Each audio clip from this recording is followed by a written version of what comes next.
Bollywood silver screen presenting what is happening outside. इस कहानी की शुरुआत में हम 7 साल की बच्ची क्लोई को देखते हैं जो अपने पिता के साथ रहती है, लेकिन पिछले 7 सालों में वो एक बार भी घर के बाहर नहीं गई। जब भी वो घर से बाहर देखती है तो उसे ऐसा लगता है कि वहां पर समय रुका हुआ है, क्योंकि आसमान में पक्षी तो हैं लेकिन वो उड़ नहीं रहे होते। और क्लोई इतनी छोटी है कि वो इन बातों को अच्छे से समझ नहीं सकती। अब जब क्लोई बाहर देख रही होती है तभी उसके पिता हेनरी वहां पर आते हैं और उसे बाहर देखने से मना करते हैं। जब भी वो बाहर देखती है हेनरी डर जाता है। वो अपनी बेटी क्लोई को कहता है कि तुम्हें बाहर की दुनिया से कोई मतलब नहीं है, बाहर बुरे लोग रहते हैं जिन्होंने तुम्हारी मॉम को मारा है। दरअसल क्लोई की मॉम अब इस दुनिया में नहीं है। दरअसल हेनरी अपनी बेटी को नॉर्मल लोगों की तरह जीना सिखा रहा होता है ताकि एक दिन वो अपने पड़ोसियों को उसे अडॉप्ट करने के लिए कन्विंस कर सके। अब जब हेनरी अपनी बेटी के साथ खेल रहा होता है तभी क्लोई देखती है कि हेनरी की एक आंख से खून निकल रहा है। उसे कुछ समझ नहीं आता, जिसके बाद वो अपने कमरे में चली जाती है और तभी उसे अपनी अलमीरा से किसी के चिल्लाने की आवाज़ आती है। वो अलमीरा के दरवाजे को खोलती है। अंदर एक लेडी बैठी होती है जो चिल्ला रही होती है। उसे देखकर वो डर जाती है और अपने पिता को बताती है। इसके बाद हेनरी वहां पर आकर उसके अलमीरा को चेक करता है, लेकिन वहां पर कोई नहीं होता। अगली सुबह क्लोई अपनी खिड़की से बाहर देखती है जहां पर एक लड़की आइसक्रीम खरीद रही होती है। क्लोई को आइसक्रीम बहुत पसंद है और वो मन ही मन में कहती है कि ये आइसक्रीम उसे चाहिए। कुछ देर के बाद डोरबेल बजती है और वही लड़की जो आइसक्रीम खरीद रही थी वो उसके बाहर खड़ी होती है, जो आइसक्रीम वो क्लोई को देना चाहती है। क्लोई उस लड़की का नाम लेकर उसे पुकारती है, पर इससे पहले कि वो आइसक्रीम लेती वहां पर उसके पिता आ जाते हैं जो उसे अंदर ले जाते हैं। उसके पिता को नहीं पता कि क्लोई को उस बच्ची का नाम कैसे पता, क्योंकि क्लोई आज तक बाहर नहीं गई, उसने कभी किसी से बात नहीं की। पर हेनरी उस पर विश्वास नहीं करता। हेनरी कहता है कि तुम्हें उस बच्ची का नाम कैसे पता, जरूर तुम बाहर गई थी, और सजा के तौर पर वो उसे कमरे में बंद कर देता है। अगली सुबह वो दरवाजा खोलता है। क्लोई उससे नाराज है। हेनरी अपनी बेटी क्लोई से माफी मांगते हुए कहता है कि मैं तुम्हारे लिए आइसक्रीम लेकर आता हूं, और घर से बाहर चला जाता है। कुछ देर के बाद वो घर वापस लौटता है। हेनरी बुरी तरह से जख्मी होता है, इसीलिए वो बाथरूम में चला जाता है और ठीक इसी वक्त क्लोई उसके सामान में आइसक्रीम ढूंढना शुरू कर देती है, लेकिन उसके सामान में आइसक्रीम नहीं होती, जिससे क्लोई को बहुत गुस्सा आता है। वहां हेनरी बाथरूम के अंदर बेहोश हो जाता है क्योंकि वो बहुत जख्मी है। और अब क्लोई को बाहर से आइसक्रीम वाले की आवाज आती है। घर से पैसे लेकर वो बाहर आइसक्रीम लेने के लिए चली जाती है। आइसक्रीम वाला एक बूढ़ा आदमी होता है जो क्लोई से बहुत प्यार से बात करता है और कहता है, क्या तुम मेरे साथ पार्क घूमने चलोगी? क्लोई कहती है कि हाँ। इसके बाद क्लोई उसकी गाड़ी में बैठकर पार्क के लिए निकल पड़ती है। रास्ते में वो एक बहुत बड़ी होर्डिंग को देखती है जिस पर एक आदमी होता है जिसकी एक आंख से खून निकल रहा था, जैसे कि क्लोई के सादर की आंख से निकल रहा था। और उस होर्डिंग पर लिखा होता है, सी समथिंग, कॉल 911। यानी कि अगर किसी ऐसे आदमी को देखो जिसकी आंख से खून निकल रहा है तो 911 पर कॉल करें। बूढ़ा आदमी क्लोई से पूछता है, क्या कभी तुम्हारी आंख से खून निकला है? क्लोई मना कर देती है। इसके बाद वो उसे पार्क ले जाता है जहां पर उसे झूला झुलाता है। झूला झुलाते हुए बूढ़ा आदमी उससे पूछता है, क्या कोई ऐसा काम है जो इस दुनिया में तुम्हारे अलावा कोई नहीं कर सकता? क्लोई उसकी बात का कोई जवाब नहीं देती, जिसके बाद वो बूढ़ा आदमी झूला जोर जोर से उसे झुलाना शुरू कर देता है, जिससे क्लोई को डर लगता है। दूर से एक पुलिस ऑफिसर ये सब कुछ देख लेता है। वो बूढ़े आदमी के पास आता है और उसे बच्ची से दूर रहने के लिए कहता है।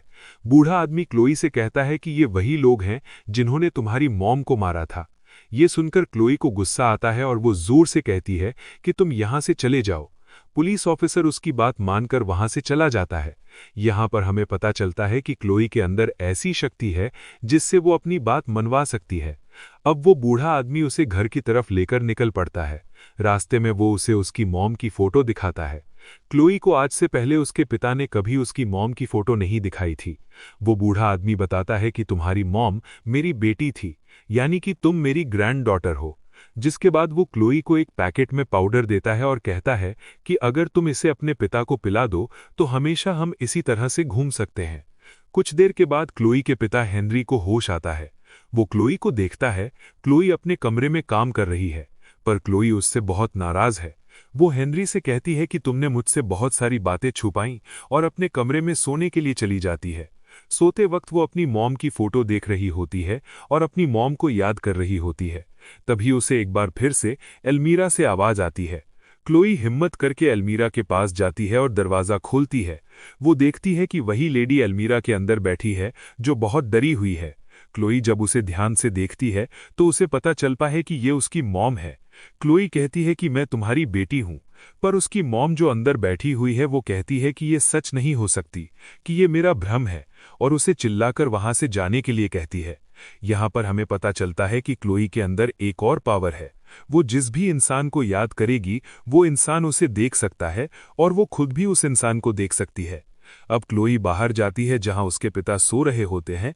वो टीवी पर न्यूज़ देखती है जिसमें बताया जाता है कि आज से 10 साल पहले एक आदमी जिसकी आंख से खून निकलता था, जिसके अंदर आत्मिक शक्ति थी, उसकी वजह से एक शहर में 10,000 लोगों की मौत हो गई। दरअसल ऐसे लोगों को फ्रीक्स कहा जाता है जो हमारी दुनिया में रहते हैं। और इस घटना के बाद प्रशासन ने, सरकार ने एक डिपार्टमेंट बनाया जिसका नाम है एडीएफ। एडीएफ के लोगों का काम है कि वो ऐसे फ्रीक्स को पकड़कर एक खास जेल में डाल दें। फ्रीक्स को अब खुला आज़ाद घूमने की इजाज़त नहीं है। अगर कोई फ्रीक खुला आज़ाद घूमता हुआ नजर आया तो एडीएफ के लोग उसे मार देते हैं। ये पूरी न्यूज़ देखकर क्लोई को बहुत दुख होता है। अब वो एक बार फिर से अपनी मॉम को याद करती है। उसे फिर एल्मीरा से आवाज़ आती है और एल्मीरा के अंदर वो अपनी मॉम को देखती है, पर इस बार वो अपनी मॉम को यकीन दिला देती है कि वो उनकी बेटी है। यहाँ पर क्लोई को पता चलता है कि उसकी मॉम भी एक फ्रीक है जो इस वक्त उसी खास जेल में है जहाँ पर सभी फ्रीक्स को कैद किया जाता है। अब वो अपनी मॉम को आज़ाद करवाना चाहती है। ये बात वो अपने पिता हेनरी को बताती है और हेनरी उसकी बातों पर विश्वास नहीं करता, क्योंकि हेनरी को लगता है कि उसकी पत्नी की मृत्यु हो चुकी है। क्लोई बाहर जाना चाहती है, इसीलिए वो तय करती है कि वो व्हाइट पाउडर जो उसके ग्रैंडफादर ने दिया है वो अपने पिता को पिला देगी। और इससे पहले कि हेनरी उस लिक्विड को पीता, उसे पता चल जाता है कि इसमें क्लोई ने कुछ मिलाया है। क्लोई घर से बाहर निकलने वाली होती है कि वहां पर हेनरी पहुंच जाता है और उसे बाहर जाने से मना करता है, जिससे क्लोई को गुस्सा आता है और वो जोर से चिल्लाकर कहती है कि डैड आप सो जाइए। और उसके ऐसा कहते ही उसके डैड हेनरी वहीं पर सो जाते हैं। हम देखते हैं कि पहली बार क्लोई की आंख से खून निकला है। इसके बाद वो बाहर जाती है जहां पर उसके ग्रैंडफादर होते हैं। वो उन्हें सब कुछ बताती है, जिसके बाद उसके ग्रैंडफादर तय करते हैं कि वो अपनी बेटी को यानी कि क्लोई की मॉम को किसी भी तरह से उस जेल से आज़ाद करवाएंगे। वो एक प्लान बनाते हैं। वो एडीएफ की सबसे बड़ी ऑफिसर रे के पास जाते हैं। वो खुद एक प्रीस्ट बनकर आए हैं और रे को बताते हैं कि मैंने इस बच्ची को बचपन से पाला है और अभी मुझे पता चला कि ये एक फ्रीक है। मैं चाहता हूं कि आप इसे उस खास जेल में भेज दें ताकि ये वहां पर सुरक्षित रह सके। क्योंकि ये एक छोटी बच्ची है, इसीलिए इसकी देखभाल के लिए मैं भी वहां आना चाहता हूं। जिसके बाद ऑफिसर रे एक खास लेजर लाइट से उनकी आंखों को चेक करती है।